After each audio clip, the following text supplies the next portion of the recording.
আজকের এই এপিসোডের শুরুতে আপনাদের একটা ছোট্ট ভিডিও ক্লিপের কথা বলবো। এটা ভারতীয় সেনাবাহিনীর এক প্রাক্তন ব্রিগেডিয়ার দীপক ভগতের। একসময় নিজের প্রাণ হাতে নিয়ে জঙ্গিদের খতম করেছিলেন দীপক। তাই তার দেশপ্রেম নিয়ে অন্ধভক্তদের প্রশ্ন তোলার বিশেষ অবকাশ নেই।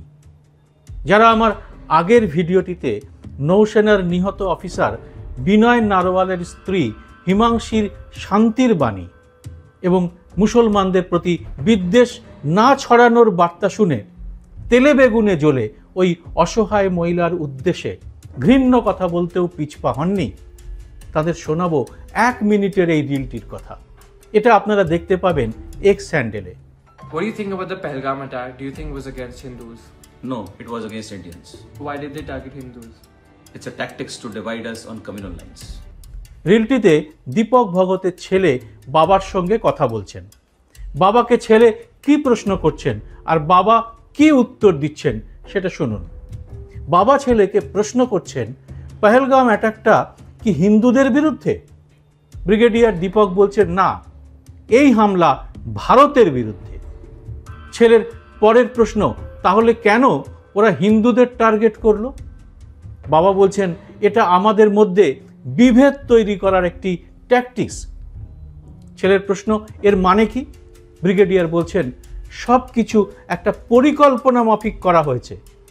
ধর্মের কথা জিজ্ঞাসা করা, কলমা পড়ানো, কিছু লোককে না মেরে ছেড়ে দেওয়া যাতে তারা সবাইকে গিয়ে এসব কথা জানাতে পারেন। আর এরপরেই ব্রিগেডিয়ার দীপক মোক্ষম কথাটি বলেছেন। তিনি বলেন, ওরা একটা সাইকোলজিক্যাল গেম খেলছে, কারণ ওরা চাইছে দেশের মধ্যে এটা নিয়ে একটা লড়াই বেঁধে যাক। They are playing a psychological game to create fights in our country on religious grounds, and that's the real aim. এরপরে ছেলে জানতে চায়, তুমি কি মনে করো এর পিছনে স্থানীয় মানুষের হাত আছে? ব্রিগেডিয়ারের উত্তর, স্থানীয় মানুষের স্বার্থের সঙ্গে এটা তো একেবারেই খাপ খায় না। টুরিস্ট সিজন তো সবে শুরু হয়েছে। এরপরে ছেলের প্রশ্ন, তাহলে তুমি দেশবাসীকে কি বার্তা দিতে চাও? The message you'd like to give to every Indian watching? Indian हमें अपने आप से ये क्वेश्चन पूछना है कि क्या हमें कम्युनल वायलेंस करके अपना गुस्सा निकालना है या ये लड़ाई जीतनी है? উত্তরে ব্রিগেডিয়ার দীপক বলছেন, দেশবাসীর কাছে আমার প্রশ্ন, আমাদের কি এখন সাম্প্রদায়িক দাঙ্গা করে আমাদের রাগ বের করা উচিত, না এই লড়াই জেতা দরকার? ব্রিগেডিয়ার দীপক যে কথাটি বলেছেন এটাই ঘটনার পর থেকে বারবার আমি আমার ভিডিওতে বলে গেছি। তাতে আপনারা সায় দিয়েছেন বিপুলভাবে। 2-4 জন অন্ধভক্ত অবশ্যই গালাগালি করতে ছাড়েননি। আমি তাদেরও বলবো, আপনারা ভুল করছেন। আপনারাও দেশকে ভালোবাসেন, এটা ঠিক, কিন্তু দেশের মুসলমানদের বিরুদ্ধে আমাদের লড়িয়ে দিতে চাইছে জঙ্গি এবং তাদের মদতদাতারা। আপনারা তাদের এই সাইকোলজিক্যাল ওয়ারের চক্করে পা দিয়ে দেশের মুসলমানদের টার্গেট করলে তাদের উদ্দেশ্যই সফল হবে। এই ভিডিওটির পরে আসব আরেকটি ভিডিওতে। সেটা আমাদের প্রধানমন্ত্রী নরেন্দ্র মোদী। কেরলে গিয়ে তিনি এই বক্তব্য রেখেছেন। এই ভিডিওতে কি বলছেন তিনি, আর তাতে কেন চটেছেন বিরোধীরা? আজকের এই এপিসোডটি মোদির এই বক্তব্য এবং তার নানা বিচিত্র আচরণ নিয়েই। কেন তাকে ঠিক বুঝতে পারছেন না তার দলের নেতারাও।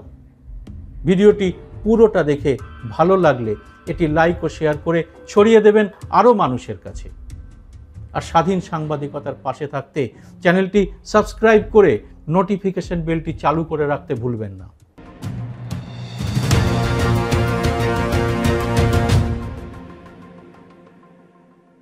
নমস্কার, সবাইকে স্বাগত। আমি সুব্রত বসু। हमारे मुख्यमंत्री जी से भी मैं कहना चाहूंगा, आप तो इंडी अलायंस के बहुत बड़े मजबूत पिलर है। यहां शशि थरूर भी बैठे हैं और आज का ये इवेंट कई लोगों की नींद हराम कर देगा। কেরলের ভাষণে মোদি বলেছেন, আজকের মঞ্চের ছবি দেখে অনেক লোকের নিদ হারাম হয়ে যাবে। মঞ্চে ছিলেন সিপিএমের মুখ্যমন্ত্রী পিনারাই বিজয়ন এবং কংগ্রেসের শশী থারুর। একদিকে শোনালাম ওই ব্রিগেডিয়ারের এক লড়াইয়ের বার্তা, আর অন্যদিকে এই ভাষণ। প্রশ্ন একটাই, এখন মঞ্চে উঠে এসব কি বলছেন মোদি? বহু লোকের নিদ হারাম করে দেবেন, মানে বহু বিরোধীদের রাতের ঘুম তিনি কেড়ে নেবেন। ঘুম তো কেড়ে নেওয়ার কথা জঙ্গিদের এবং পাকিস্তানের, তার উত্তর কোথায়? কেন তিনি এখন ঘুম হারাম করতে চান বিরোধীদের? তারা তো এই সময় তাকে সম্পূর্ণ সমর্থন করেছে। তাহলে এই কথার মানে কি? কেন এরকম কথা বলতে শুরু করেছেন মোদি? কেন নানা রকম কাজ করছেন আপাত দৃষ্টিতে, যার কোনো ব্যাখ্যা খুঁজে পাচ্ছেন না তার দলের নেতারাই? তিনি গুজরাটের মুখ্যমন্ত্রী হিসেবে মুম্বাইয়ের 26/11 হামলার পর যেসব প্রশ্ন তুলেছিলেন মনমোহন সিংয়ের কাছে, বিরোধীরা তো তাও তোলেননি এবার। তাহলে এই দুঃসময়ে আর সব কিছু ছেড়ে কেন তাদেরই নিদ হারাম করার কাজটি করতে হচ্ছে মোদিকে? নরেন্দ্র মোদি কি আর চাপ নিতে পারছেন না? তাই কি এসব কথাবার্তা বেরিয়ে আসছে তার মুখ থেকে? কাশ্মীরে এত বড় কাণ্ড করে যাওয়ার পরেও তো পাকিস্তানি জঙ্গিদের ঘুম হারাম করে দেওয়ার কোনো লক্ষণ কি দেখা যাচ্ছে প্রধানমন্ত্রীর হাবে ভাবে? না হলে এই সময় তিনি কখনো নির্বাচনী প্রচারে, কখনো বলিউডের তারকাদের সঙ্গে কাটিয়ে সময় নষ্ট করেন? পুলওয়ামা কাণ্ড ঘটেছিল ভারতের লোকসভা নির্বাচনের বছরেই। ফলে নরেন্দ্র মোদি তার সমস্ত পরিকল্পনা একমুখী করতে পেরেছিলেন, যাকে বলে অল আউট রাজনীতি করেছিলেন। বালাকোট এয়ার স্ট্রাইকে ভারতীয় সেনার কৃতিত্ব বিজ্ঞাপনের মতো কাজে লাগিয়েছিলেন নরেন্দ্র মোদি। ভারতীয় সেনার হয়ে তিনি সেবার ভোটে লড়েছিলেন, আর সেজন্য তিনি কোনো নীতি নৈতিকতার ধারও ধারেননি। ভারতের দায়িত্বজ্ঞানহীন মিডিয়া সরকারকে কোনো প্রশ্ন করে না, তারা মোদির হয়ে ব্যাপক প্রচারে নেমেছিল। পুরনো কথা আর নতুন করে বলে লাভ নেই, সেই ইতিহাস সবাই জানেন। কিন্তু 2025-এ কোনো লোকসভা ভোট নেই, বছরের শেষে বিধানসভা ভোট আছে বিহারে। সুতরাং প্রধানমন্ত্রী সৌদি আরব থেকে সফর কাটছাট করে ফিরে এসেই বিহারে দৌড়েছেন। গোটা পৃথিবী যাতে তার বার্তা বুঝতে পারে সেজন্য ইংরাজিতে হুঙ্কারও দিয়েছিলেন বিহারের জনসভা থেকে। তখনও পর্যন্ত তিনি ছিলেন একমুখী, অন্তত তখনও পর্যন্ত তাই মনে হচ্ছিল, যেন 2019-এর নরেন্দ্র মোদি, যার তখন বয়স 70ও হয়নি। সৌদিতে বিমান চড়ার আগে তিনি কাজে লাগিয়ে দিয়েছিলেন চাটুকার মিডিয়াকে। ভারতের মিডিয়া সকাল সন্ধে পাকিস্তানকে কিভাবে আক্রমণ করা হবে, কিভাবে শায়েস্তা করা হবে, তার রোড ম্যাপ নিজেদের মতো করে প্রচার করতে শুরু করে দিয়েছে। কিন্তু সময় তো বসে নেই। দেখতে দেখতে 12 দিন পার হয়ে গেল জঙ্গি হানার। পাকিস্তানকে সবক শেখানোর জন্য 2-3 দিন ধরে নানা রকম বৈঠক করলেন প্রধানমন্ত্রী, এবং সম্ভবত গত 11 বছরে এই প্রথম কোনো বড় ঘোষণা করতে প্রধানমন্ত্রী এগিয়ে এলেন না। জাতি জনগণনার মতো এত বড় গুরুত্বপূর্ণ বিষয় নিয়ে ঘোষণা করতে এগিয়ে এলেন অশ্বিনী বৈষ্ণব। কি হলো ব্যাপারটা? কোথায় গেলেন প্রধানমন্ত্রী? নাকি এই ছোট্ট ঘটনাটাই আসলে বলে দিল এই সিদ্ধান্তটিকে তেমন সিরিয়াসলি নেবেন না, এটা একটা জুমলাই? এর আগে একটা 24 সেকেন্ডের ছোট্ট ভিডিও ক্লিপিংস বাজারে ছেড়ে দিয়েছে মোদী সরকার, এবং তার প্রচার শুরু করেছে আইটি সেল। ওই ভিডিওতে দেখা যাচ্ছে সেনাবাহিনীর প্রধানদের সঙ্গে আলোচনা করছেন প্রধানমন্ত্রী, আর তাদের বক্তব্যের ছবি তুলছেন ক্যামেরাম্যান। মানে কি? গোটা বিশ্বে এমন ছবি নজিরবিহীন। ক্যামেরাম্যানকে সঙ্গে নিয়ে যুদ্ধের মতো এত বড় সিরিয়াস বিষয়ের মিটিং, এটা কি প্রধানমন্ত্রীর নির্দেশেই বাইরে ছাড়া হয়েছে? নরেন্দ্র মোদীর রাজনীতির মূল কথা সবকিছু চাঙ্গাসি দেখানো।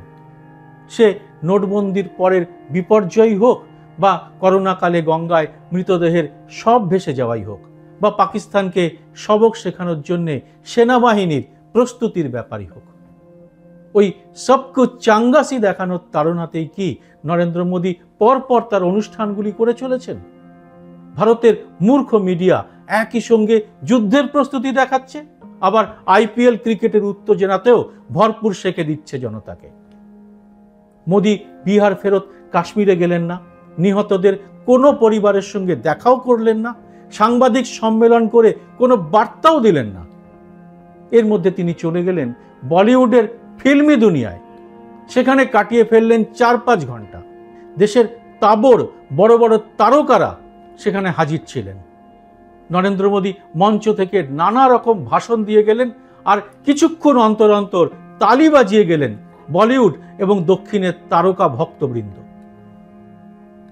কাশ্মীর বিধানসভায় ওমর আবদুল্লার সেই বিখ্যাত বক্তব্যের সময় তার দলের কেউ কেউ টেবিল চাপড়াতে শুরু করেছিলেন। ওমর তাদের থামিয়ে দেন, বলেন এটা টেবিল চাপড়ানোর সময় নয়, দুটো পাশাপাশি রাখা হবে না। প্রধানমন্ত্রীর পরের অনুষ্ঠান ছিল কেরলে, পশ্চিমবঙ্গের মতোই আরও একটি অবিজেপি শাসিত রাজ্যে। সেখানে মঞ্চে পেয়ে গেলেন কংগ্রেসের সাংসদ শশী থারুরকে, কংগ্রেসের সেই নেতা যিনি মাঝে মধ্যেই নরেন্দ্র মোদীর অবান্তর প্রশংসা করে দলের বিড়ম্বনা বাড়িয়ে তোলেন।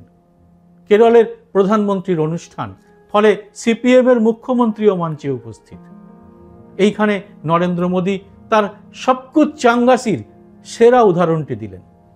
এখানেই বোঝা গেল নরেন্দ্র মোদী মোটামুটি পাকিস্তানের নিদ হারাম করার পরিকল্পনাকে কতটা গুরুত্ব দিচ্ছেন।